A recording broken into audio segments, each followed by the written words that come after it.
जी, hello दोस्तों, मैं हूँ कमर सीमा और दोस्तों जैसा कि आप देख रहे हैं मेरे साथ मौजूद हैं साजिद ताड़ साहब। ताड़ साहब सबसे पहले तो आपके वक़्त का बहुत शुक्रिया sir. My pleasure, Chima sir. Thank you so much.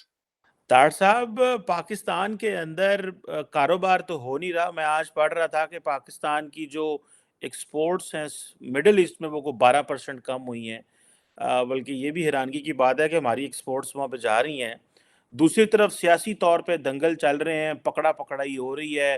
जो पीटीआई इमरान खान की पार्टी है वो कहती है कि हम जाके वो यूरोपियन एम्बेसडर्स को और डिप्लोमेट्स को शिकायतें लगा रहे हैं कि देखें मुल्क किस तरह चल रहा है।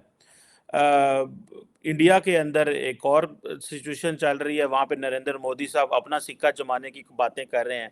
दरअसल पहले पाकिस्तान की बात करते हैं, ये बताइएगा कि ये जो पॉलिटिकल अनसर्टेनिटी है, फ़ौज साइड पे बैठी हुई है और पीछे से चीज़ों को मैनेज कर रही है। आपको लगता है कि इमरान खान साहब पॉपुलर तो बहुत हैं, क्या वो अभी उन्होंने जो 10 अपना इकोनॉमिक रिफॉर्म प्रोग्राम दिया है कि मैं ये इक़्तिसादियात करूँगा, लेके आऊँगा और तारड़ साहब आपके कंधों पे बोझ डाल रहे हैं, वो कह रहे हैं कि ये जो मेरे बहन भाई बाहर बैठे हुए नहीं हैं, ये हमें डॉलर भेजें, तो मैं मुल्क चलाऊँगा। तो डॉलर आपने भेज के मुल्क नहीं, चलाना है, चीमा ये चीमा ऐसी ज साहब, दर हकीकत वो मैं खासकर ओवरसीज पहले कह रहा हूँ, वो सिर्फ डॉक्टरों पे देख रहे हैं। मैं बल्कि अपने जो मेरे जैसे जितने मजदूर भाई हैं ओवरसीज पाकिस्तानी टैक्सी ड्राइवर, उनसे मेरी रिक्वेस्ट है, खान साहब ने तो अन किया कि तुसी घर वापस चले जाओ, उनको 18,000 डॉक्टर ही बहुत है। वो कहते हैं कि वो कहते हैं पैसे वाले लोगों के, वो कहते हैं, उन्होंने जिक्र किया, उन्होंने मजदूरों के, मेरे जैसे लोगों की बात नहीं की। उन्होंने कहा जी कि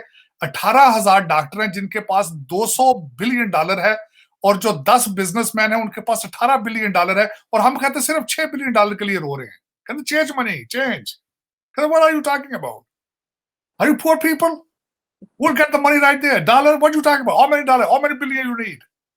ये उनका स्टाइल था कल। लेकिन उन्होंने बड़ा अच्छा किया है कि उन्होंने मेरे जैसे लोगों को माफी दे दी है। उन्होंने कहा भाई आप अब इस तरह करें कि आप बैठ जाएं, घर चले जाएं, हमारे लिए डॉक्टर ही काफी। तो वो मेरी रिक्वेस्ट है कि जो पीटीआई के मेरी तरह के जो अनपढ़ जितने सपोर्टर है ना, ਤੁਸੀਂ ਇੰਜ ਕਰੋ, ਪੀਪਲ ਪਾਰਟੀ ਤੇ ਨੂਨ ਲੀਗ ਦੇ ਪਿੱਛੇ ਹੋ ਜਾਓ। Noon League Noon League, Noon League the People Party. लेकिन चीमा साहब कल जो खान साहब ने खैर जो कल तकरीर की है, मैं उसके बारे में सबसे पहले करूं, क्योंकि मैं खान साहब की मैं कोशिश करता हूं, बॉडी लैंग्वेज, उनके लफ्जों को रोड के देखने की कोशिश करता हूं, तो सारे वो एक खुद ही कंट्राडिक्शन था, खुद ही सवाल थे, खुद ही कई जवाब थे। एक तो मैं आज बड़ा एक इंटरेस्टिंग बात है, जलसा अच्छा था, कई लोगों ने कहा बड़ा अच्छा जलसा था, लेकिन मुझे समझ नहीं आई कि पीटीआई के जो लौंडे लपाड़े हैं उनको कजाफी स्टेडियम की फोटो पुरानी है निकाल निकाल के लगाने की क्या जरूरत पड़ गई थी। कि उन्होंने कई ऐसी फोटो लगाई हैं जिनके अंदर वो सीढ़ियों के ऊपर लोग बैठे थे, वो जिस तरह वो स्टेडियम होता है, फिर उसमें कजाफी स्टेडियम के शेड्स हैं, वो उनको वो उसमें से कट पेस्ट में खत्म नहीं कर पाए। मुझे इस बात की समझ नहीं आई, अगर इतने लोग थे तो उनको क्या जरूरत पेश आई। दूसरा सबसे बड़ा जो कंट्राडिक्शन था, खान साहब ने कुरान पाक से एक बात निकाल के उन्होंने कहा कि जो लोग ईमान ले आते हैं उनका खौफ खत्म हो जाता है। तो खान साहब आप खुद कंटेनर में, आपका ईमान ठीक नहीं है। फिर आप एक लोहे के कंटेनर के अंदर से बुलेट प्रूफ बुलेट प्रूफ के पीछे से बोल रहे हो, आपको इतना खौफ है। मैं नौज बिल्ला ये बात नहीं करना चाहता कि आपका ईमान कमजोर है। फिर क्या बात है, आपको वो ईमान की हिरारत नहीं पहुंची अभी तक कि और आप बुलेट बाहर निकल के आप स्पीच देते। और बुलेट प्रूफ दूसरा, जैकेट भी पहनी थी तारड़ साहब, बुलेट प्रूफ उसके अंदर। हाँ, मैं वही तो कह रहा हूं। मैं एक बात आज बताना चाहता हूं कि लीडरशिप बड़ी बड़ी बात होती है। लीडरशिप, खान साहब, मैं अगले दिन अदालत पेश हुए, मुंह के ऊपर भी उन्होंने बुलेट प्रूफ जैकेट चढ़ाई हुई थी। इतना खौफ, इतना खौफ। तो नौज बिल्ला आपका ईमान कमजोर है, इतना तो पहले अपना ईमान पुख्ता करें, उसके बाद दूसरे दूसरे लोगों के बच्चों को गोलियों के सामने आप पेश करें। मैं एक थोड़ा सा वाकया यहाँ पे मैं आपके आज अपने देखने वालों को बताना चाहूंगा, लीडरशिप क्या होती है। इमाम खुमैनी जब ईरान के अंदर रेवोल्यूशन आया था तो वो मस्जिद के हुजरे में बैठते थे और दरवाजे के ऊपर उनके गार्ड नहीं होता था। तो बीबीसी का जो एक नुमाइंदा गया तो उन्होंने कहा कि आपने यहाँ इतना बड़ा रेवोल्यूशन आया, इतने लोगों को मारा गया, इतनी बड़ी सजाएं दी गई हैं, तो आप गार्ड के बगैर बैठे हैं। तो उनका जवाब था इमाम खुमैनी का कि अगर मेरा ये क्वेश्चन ये है कि अगर मौत का फरिश्ता मुझे ले जाने के लिए आ चुका है तो तुम्हारे ख्याल में गार्ड उसको रोक सकेगा? खान साहब से मेरा ये क्वेश्चन ये है, खान साहब उस कंटेनर के अंदर क्या ख्याल है, मौत का फरिश्ता एंटर करने के लिए उसको कोई जरूरत किसी चीज की होगी? फैरो को मौत किस तरह आई थी? लोग किस तरीके से atomic atomic bomb proof bunker बना लेते हैं, उसके अंदर मौत के फरिश्ते, वहां अंदर मौत नहीं आती। अस्पतालों के अंदर मौत नहीं आती, ऑपरेशन थिएटर्स के अंदर मौत नहीं आती, डॉक्टर नहीं मरते, बादशाह नहीं मरते। हाँ सब कैसा एक तजाद है आपकी बात का, क्या आपने कुरान का हवाला देके कहा है कि जी जो लोग ईमान ले आते हैं उनका खौफ खत्म हो जाता है, खौफ के बुतों को तोड़ दो, ये कर दो, वो कर दो, हकीकी आजादी, गुलामी गुलामी। हाँ साहब, आपने जो कंटेनर के अंदर आप घुसे हैं, सबसे बड़ा कंट्राडिक्शन तो वो है। और जिस तरीके से आप मुंह छुपा के, मुंह के ऊपर भी आप बुलेट प्रूफ जैकेटें रख के अदालतों में घुसते हैं, इतना खौफ मौत का, ईमान की इतनी कमजोरी, ये मेरी समझ से बात। अब मैं उसमें बात करना चाह रहा था, खान साहब ने जो खान साहब ने कुछ चीजें इसमें बिल्कुल इतराफ किया है। उन्होंने सबसे पहले तो इतराफ ये किया, उन्होंने कहा कि जी एस्टेब्लिशमेंट ने मेरे नाम के ऊपर जो है क्रॉस लगा दिया, और वो कहते हैं मुझे कोई एतराज नहीं, मैं मुल्क के लिए एक्सेप्ट कर लेता हूं, लेकिन मुझे कोई प्लान बता दें आप। अच्छा आपके पास नहीं, फिर मेरा प्लान सुन ले। तो प्लान क्या है? वही पुराना प्लान। कहते जी वो मैं यहाँ कानून की, कहते मैं थाना कचहरी खत्म कर दूंगा, प्लाटों से कब्जे ओवरसीज पाकिस्तानियों के खत्म हो जाएंगे, वो डॉलरों की बोरियां लेकर आएंगे, दूध की नहरें चल। खान साहब 3.5 साल में कितने थाने कचहरियां आपने पहले ठीक की हैं? कितने ओवरसीज पाकिस्तानीज के प्लाटों से कब्जे आपने छुड़ाए थे पिछले 3.5 साल में? आपने कहते हैं टूरिज्म आप ठीक करेंगे, जुल्फी बुखारी को आपने टूरिज्म में बिठा दिया था, उसने पीटीडीसी सारी बंद कर दी थी। आज तक वो 200-250 मुलाजिम पीटीसी का तड़पता फिर रहा है सड़कों के ऊपर। खान साहब ये ट्रक की बत्ती ना अब किसी और मुल्क के लोगों को दिखाएं आप, शायद वो मान जाए। यहां आप 3.5 साल हुकूमत करके अपना रिकॉर्ड बना चुके हैं, मेरी ये गुजारिश। उसके बाद खान साहब ने लोगों से हाथ बड़े खड़े करवाए, उन्होंने कहा जी आप आइन को बचाओगे, आप सुप्रीम कोर्ट को आप सपोर्ट करोगे। खान साहब आइन की धज्जियां आपने उड़ाई। 1 मिनट के लिए मैं 22 करोड़ लोगों से पूछना चाहता हूं, खान साहब अगर आइन को मानते और उस असेंबली के अंदर आज बैठते वहां पे एज एन अपोजिशन लीडर, तो आज पाकिस्तान के हालात क्या होते? क्या होते? तो खान साहब आपका अपना रवैया गैर आईनी, गैर जमहूरी और नॉन नॉन अनडेमोक्रेटिक है। और मेरी समझ से बाहर है चीजें। खान साहब मिसालें बड़ी दी उन्होंने। खान साहब ने कल शुरू किया 625 से, जंगे ओहद से, जंगे बदर से, जंगे खदक से। फिर उसके बाद अपने आप को उन्होंने मिलाया कि इन्होंने रोमन एम्पायर को किस तरह गिराया था, तो फिर फारसा पर्शियन एम्पायर को किस तरह गिराया था, और किस खान साहब खुदा का ना लो यार तुझे, आप कैसी बातें करते। कल फिर उन्होंने वही कहा जी मैं 1 करोड़, मैं इतने जाबें इकट्ठी करूंगा, मैं इतने घर फिर बनाऊंगा, मैं अच्छा फिर बार बार ये कहते थे कि मैं करने ही लगा था, तो बाजवा साहब ने मुझे खतरनाक करके बाहर निकाल दिया। मैं कर ही रहा था तो ये मुझे, मैं स्लिप हो गया, साबुन तो डिग गया जी फिर। तार साहब 10 साल केपी वाले भी डाले, 3 साल ये और 10 साल केपी के भी।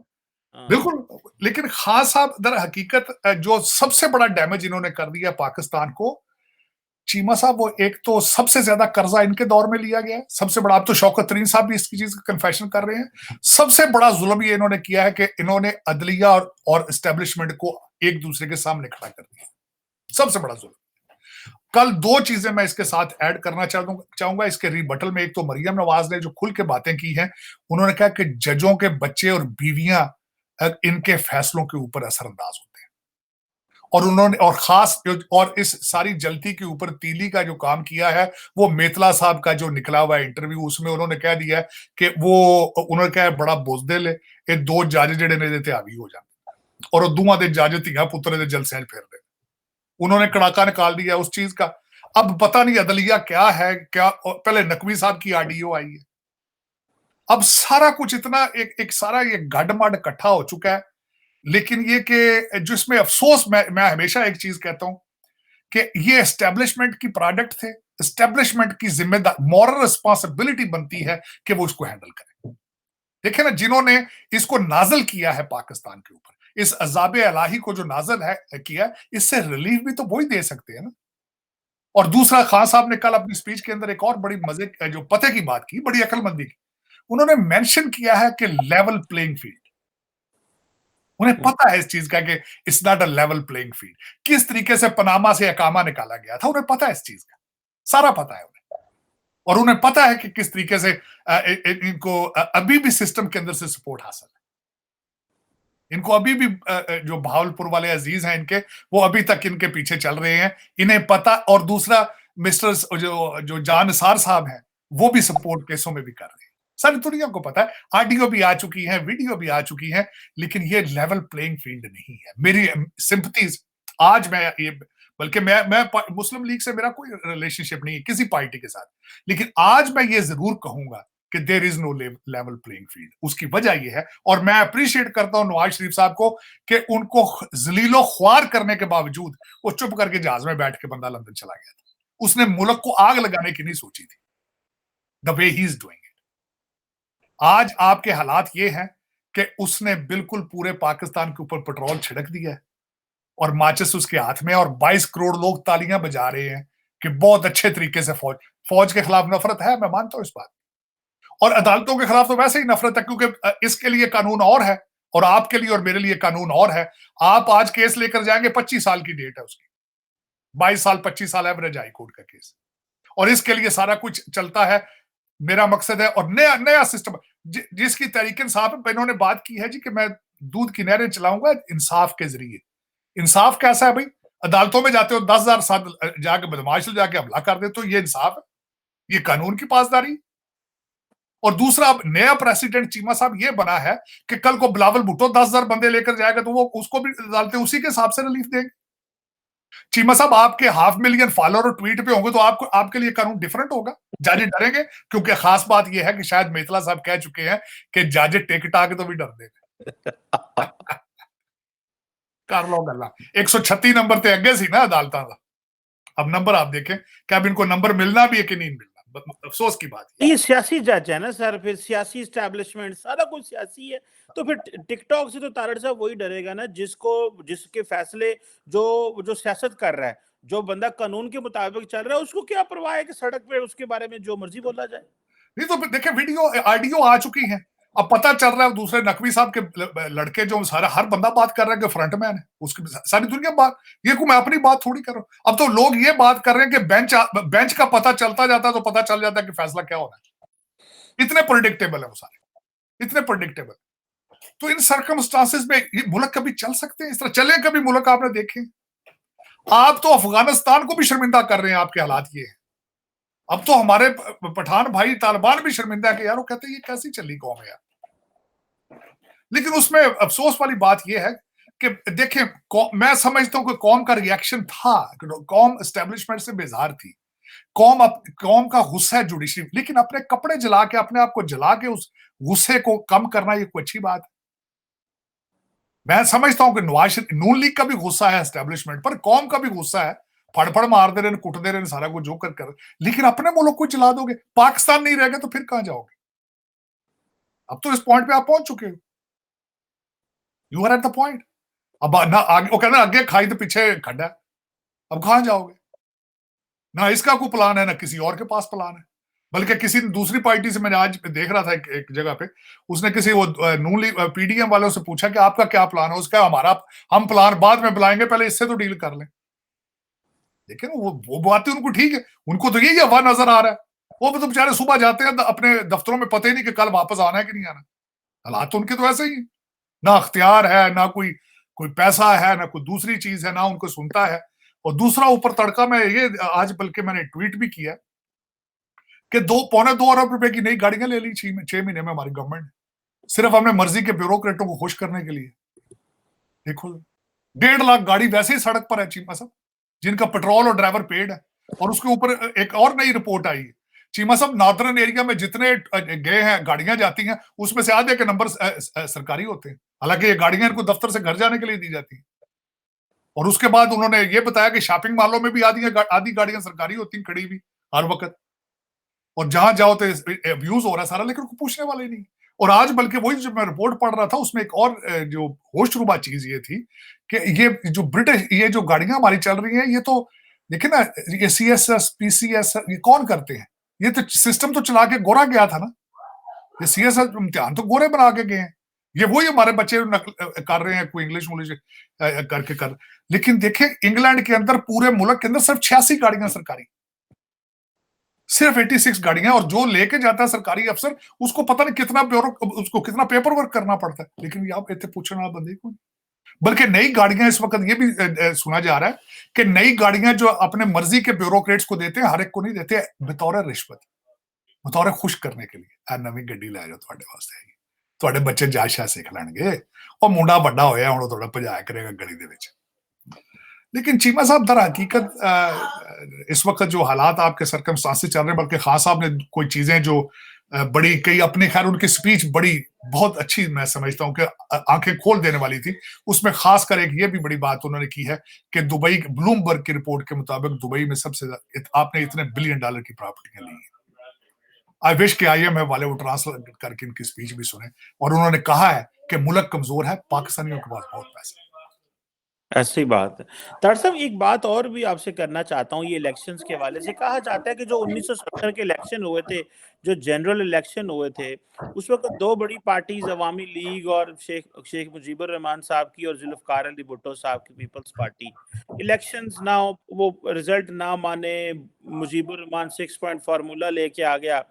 आप समझते हैं कि पाक जो इमरान खान ये कह रहे हैं कि आज पाकिस्तान में बांग्लादेश वाले हालात हैं, कि जिस तरह शेख मुजीबुर रहमान को इलेक्शन नहीं दिया गया था और माना गया था, इसी तरह मुझे भी इलेक्शन नहीं दिया जा रहा, और ये जो इलेक्शंस मुलतवी हो रहे हैं, आपको लगता है कि इमरान खान ये जो बांग्लादेश की बात कर रहे हैं कि उस तरह जिस तरह पाकिस्तान टूटा था, आज फिर पाकिस्तान टूट सकता है अगर खुदा न खास्ता ये जिस तरह इमरान खान बात कर रहे हैं, आपको लगता है कि ये जो इलेक्शन मुलतवी हो रहे हैं, पोस्टपोन हो रहे हैं, ज़ाहिर बात है एस्टैब्लिशमेंट चाहती है, जुडिशरी सुनने में मुझे यही पता चला कि रोकना चाहते हैं वो इसको, ये इमरान खान पॉलिटिकल टेम्परेचर, आपने कहा कि उन्होंने तेल छिड़क दिया पूरे पाकिस्तान में, आपको लगता है कि जो पॉलिटिकल टेम्परेचर बढ़ा हुआ है, इलेक्शन पोस्टपोन हो रहे हैं, शेख मुजीबुर रहमान वाली और भुट्टो साहब वाला कोई एनवायरनमेंट नजर आ रहा है अगर इलेक्शन नहीं होते तो?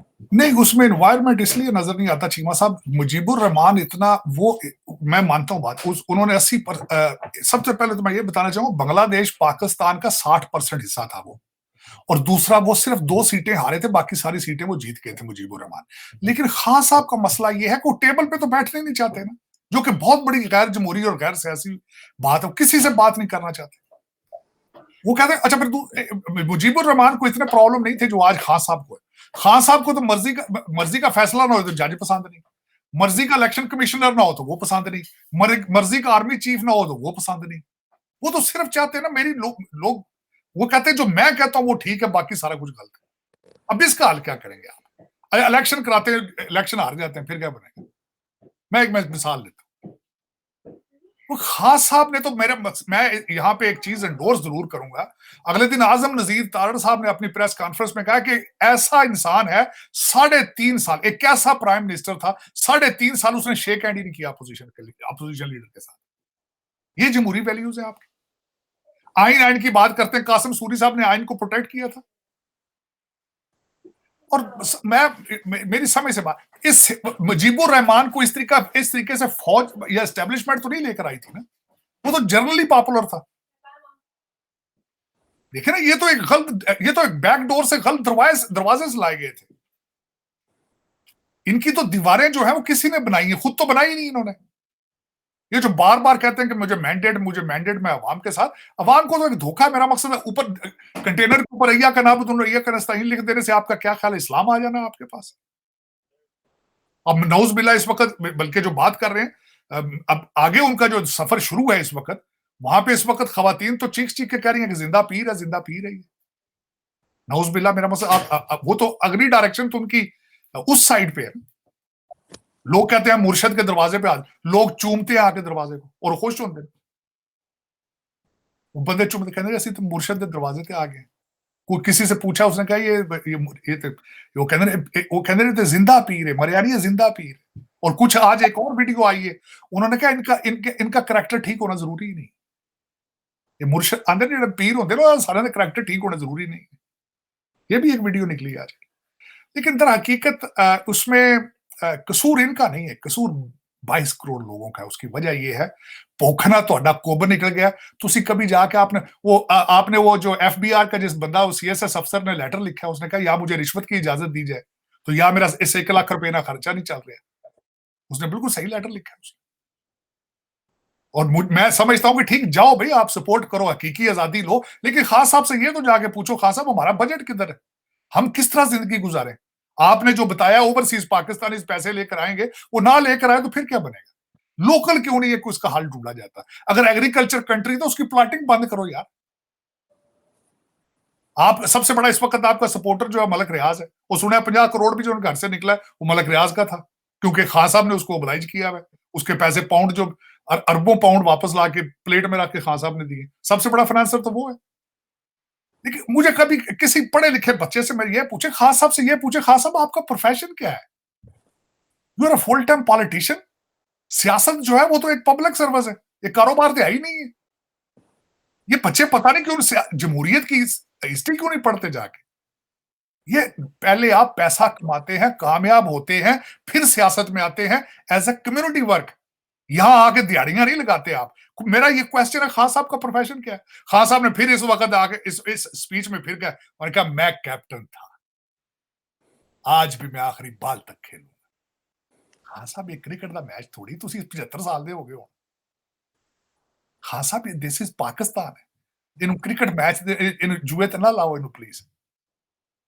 ये खान साहब अभी भी समझते मैं क्रिकेट मैच खिलौता 1970 कहते हर बंदा कहता था हार जाएंगे। मैं वाहिद आदमी था पाकिस्तान में जो कहता इलेक्शन जीतूं हम मैच जीते आज आखिरी बाल तक खेलो।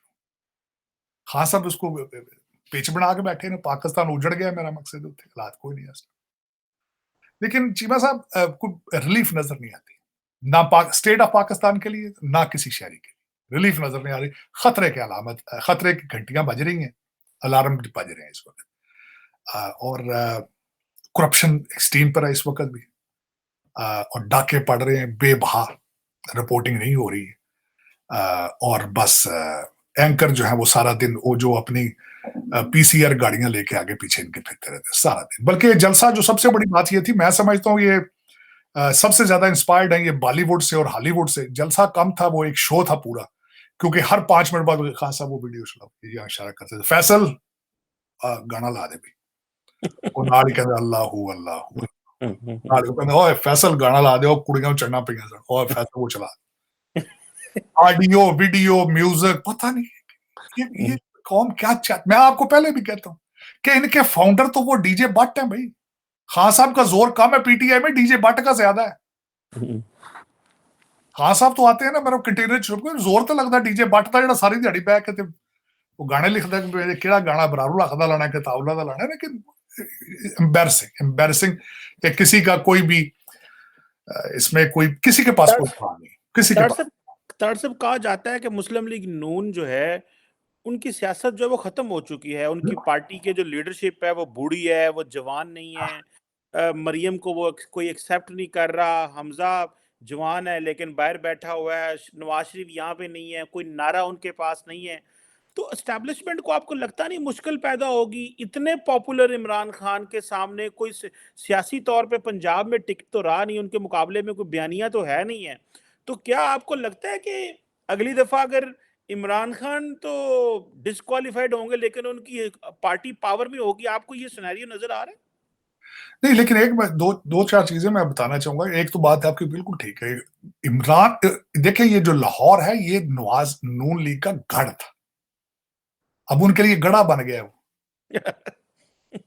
और दूसरी एक बात ये मैं आपको खास बता दूं खान साहब जेल से डरते घबराते इसलिए क्योंकि उस साइड पे वन मैन शो है। आपको ये पता होना चाहिए मैं याद कराना चाहता हूँ लॉन्ग मार्च में खान साहब जिस जलसे में नहीं जाते थे बंदे को नहीं होता था सामने खड़ा। तो दर हकीकत ये वन मैन शो है। उनके पीछे घेरे बहुत हैं इस वक्त लोगों के वो चाहते हैं या जेल में चले जाएं और हम वारदात डाल दें। खान साहब को इस वक्त कई बड़े खतरे हैं परवेज खटक से परवेज लाई से शाह महमूद कुरैशी से और कई लोगों से। इसीलिए खान साहब भागते फिर रहे हैं।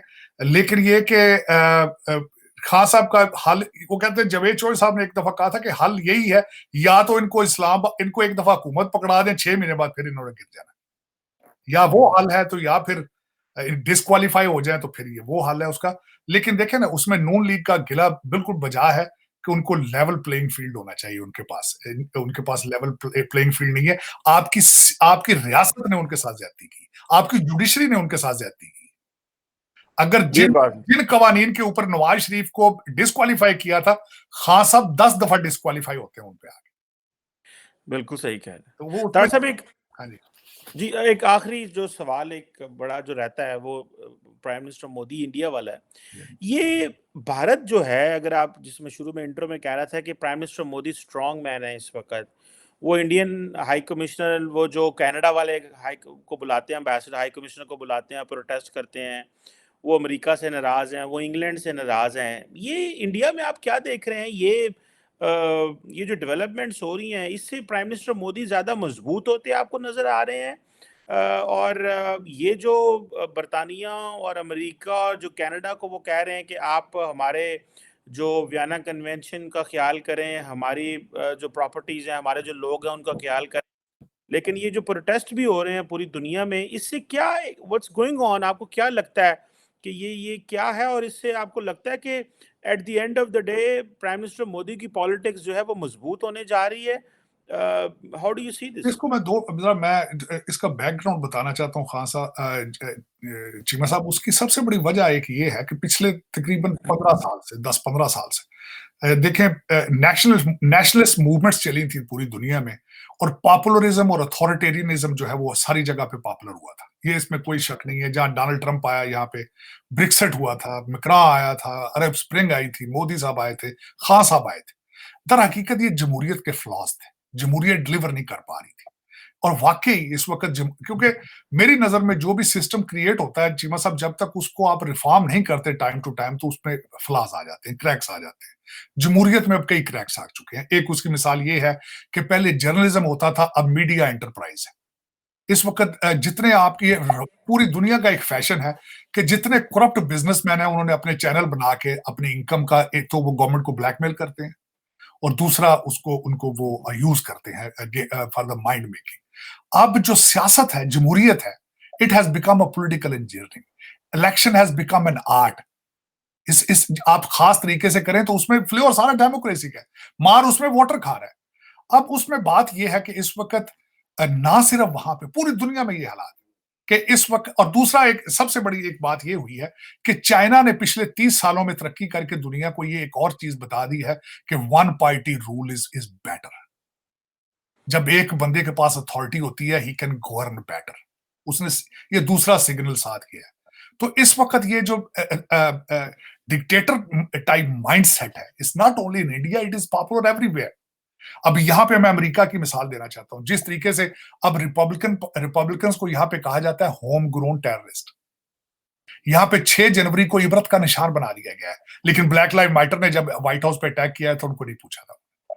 अब इस वक्त यहां पे भी, इस वक्त आपने देखा होगा पिछले हफ्ते डोनाल्ड ट्रंप को अरेस्ट करने के मंसूबे बनाए जा रहे थे, लेकिन हंटर बाइडन का जो लैपटॉप है या उसकी कोई इन्वेस्टिगेशन नहीं हो रही है। तो ये ना सिर्फ वहां पे, इस वक्त जो देखें ना, गांधी साहब का जो सिलसिला बना है भारत के अंदर, आप देखें कि किस अभी अभी उनके पास अपील का हक मौजूद है, लेकिन असेंबली से निकाल दिया गया। तो दर हकीकत ये इसमें पॉपुलरिज्म है, अथॉरिटेरियनिज्म है, वन पार्टी रूल की तरफ है। इसमें मार कौन खा रहा है? वोटर खाता है। इसमें मार खाती है जो लोग फार राइट पे नहीं है, जो फार लेफ्ट पे नहीं है, जो मिडल ग्राउंड पे है, जो मिडल ग्राउंड पे ओपिनियन रखते हैं, उनकी कोई लीडरशिप, उनकी रिप्रेजेंटेशन कोई नहीं। इस वक्त ये इस वक्त पूरी दुनिया का मसला है, सिर्फ भारत का नहीं। हाँ, दूसरी बात ये मैं करना चाह रहा था, वो आजकल जो खालिस्तान का सिलसिला जो बन रहा है, उसमें चीमा साहब यहाँ पे खासकर जहां में हम बैठे हैं इस वक्त, सैन फ्रांसिस्को अमेरिका में, वॉशिंगटन डीसी के अंदर भी कल एक प्रोटेस्ट हुआ फिर दोबारा, जिसमें वहां पे एक हमारे दोस्त ही थे जर्नलिस्ट, जिनके खिलाफ वो उन्होंने गलत जबान इस्तेमाल की और उनको वहां डराया धमकाया भी और उनको तशद्दुद का भी निशाना बनाया। मैं उसको डेफिनेटली आई कंडेम देम। बल्कि खासकर आप जब इन मुल्कों में रहते हैं, सिविलाइज कंट्री है, आप प्रोटेस्ट करने का हक रखते हैं, लेकिन सिविलाइज मैनर। ये जरूरी नहीं है कि आप गिराओ जलाओ और जहां जाए वो दंगा मुश्ती, अच्छा नहीं लगता। और खासकर इसमें ये है बड़ी, जो मैं एक दूसरी चीज नोट की है, मैंने लंदन में भी नोट किया, जब वो हमारे एक सिख भाई जब चढ़ गए झंडा लेके, झंडा चेंज करने के लिए, वो भी गलत किया उन्होंने। लेकिन ये मैं बताऊं, ये बड़ी थिन माइनॉरिटी है, इसमें कोई कुछ ज्यादा लोग नहीं थे। मैंने डीसी के सामने भी देखा है, एम्बेसी, भारतीय एम्बेसी के सामने ज्यादा 20-25 लोग होंगे। इंग्लैंड में भी हुआ तो 20-25 लोग थे, तो सैन फ्रांसिस्को में भी इतने ही लोग थे। लेकिन इसको ये लगा लेना कि सारे सिख शायद अब निकल आए हैं बाहर और ये कर रहे हैं, this is not how it is. ज्यादातर पढ़े लिखे मैंने देखा है कि जो सिख बरादरी के हमारे भाई हैं, they are very loyal to India, they are very patriotic to India. This is not fair कि उनको सबको एक तराजू के साथ देखा जाए। ये बिल्कुल ज्यादती हुई है, मैं कंडेम करूंगा इस चीज को, नहीं होना चाहिए था इस। और बल्कि ये एक बात जरूर है कि जब एक भी बंदा कोई ऐसी चीज करता है तो पूरी कौम पर असर पड़ता है उसका। इसलिए मैं चाहता हूँ, एक मैसेज देना चाहता हूँ कि इज्तनाब करना चाहिए, सिविलाइज मैनर में रहना चाहिए। बड़ी गलत लैंग्वेज इस्तेमाल की गई है वॉशिंगटन डीसी के सामने एक हमारे सिख भाई की तरफ से ज्यादती की गई। बिल्कुल ठीक कह रहे हैं। मेरा ख्याल है इसको जो है, जैसे आपने कहा कि एक सिविलाइज तरीके से अपनी डिफरेंस ऑफ ओपिनियन देना चाहिए, और ये कहना कि ये जो ट्रेंड्स इमर्ज कर रहे हैं कि आप एक कॉन्स्टिट्यूशन, एक मुल्क के नीचे रह रहे हैं और फिर वहाँ पे एक सेपरेटिस्ट गेम माहौल बनाना चाहिए, मूवमेंट चलाना चाहिए, मेरा ख्याल है ये कोई ना तो मुमकिन है, ना ही एक्सेप्टेबल होना चाहिए, और ये उन्हीं के कॉज को शायद इसका नुकसान होगा। Anyhow, thank you very much Sajid Tar sahab, sorry to always play your thank talk you, thank for. You. Thank you.